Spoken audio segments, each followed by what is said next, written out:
Guys! Welcome back to my channel. Today, medyo real talk tayo. Hindi lahat ng pamilya ay perfect at minsan yung inaasahan nating suporta at pagmamahal, sila pa yung unang nakakasakit sa atin. Kaya sa vlog na to, pag-uusapan natin ang mga signs na toxic ang isang pamilya.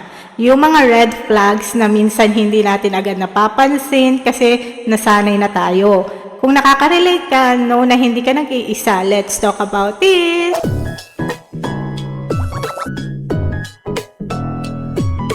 Ten signs na toxic ang pamilya. Number 1, laging may drama o away. Simpleng tanong lang, nagiging issue, parang araw-araw may bagong episode ng teleserye. Feeling mo sa bahay ka lang, pero ang bigat ng vibes. Laging may tensyon, sigawan o pa-walk out. Number 2, mahilig sa chismis, lalo na tungkol sa'yo. Imbes na protektahan ka, sila pa yung naninira. Siya, nagka-boyfriend na raw, buntis na kaya yun. Hindi na family bonding, kundi family broadcasting na. Number 3, hindi marunong umamin sa mali. Kahit obvious na sila ang may kasalanan, ikaw pa rin ang sisisihin. At pag sumagot ka, walang respeto means classic defense mechanism. Number 4, laging nagko-compare. Tignan mo si kuya, may trabaho na. Ikaw, tambay pa rin. Parang lahat ng galaw mo may kakompetensya. Hindi na encouragement, kundi pressure and pain. Number 5, manipulative gamit ang guilt trip. Ginagawa ko lahat para sa'yo, tapos ganyan ka lang sa akin. Hello? Pwede bang mag-decide ako ng walang kasamang guilt?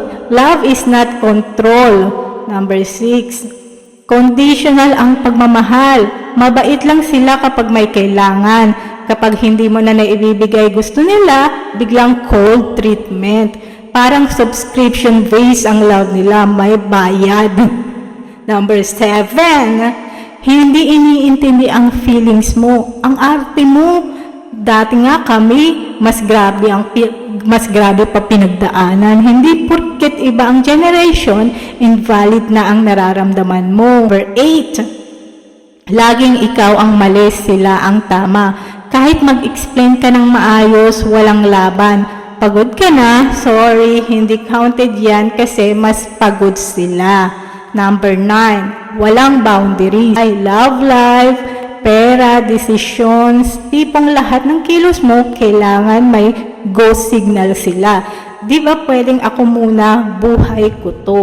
Number 10, walang support, pero maraming judgment. Hindi ka matutulungan pero ang daming sinasabi sa kanila nung kailangan mo sila, pero present sila sa pangbabash. Ang sakit pero totoo. Salamat sa panonood at salamat sa pakikinig. Alam kong hindi madali pag-usapan ang ganitong mga bagay, lalo na kung pamilya ang involved.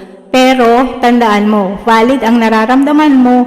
Hindi mo kailangang tiisin ang sakit para lang masabing mabuting anak, mabuting kapatid o kamag-anak ka. You deserve peace. You deserve love that doesn't hurt. Kung nakarelate ka, know that you're not alone. I'm proud of you for just being here. Don't forget to like, share this to someone who might need it, and subscribe kung gusto mo. Kung gusto mo pa ng mas maraming real talk content tulad nito, ingat palagi and please choose yourself. Bye!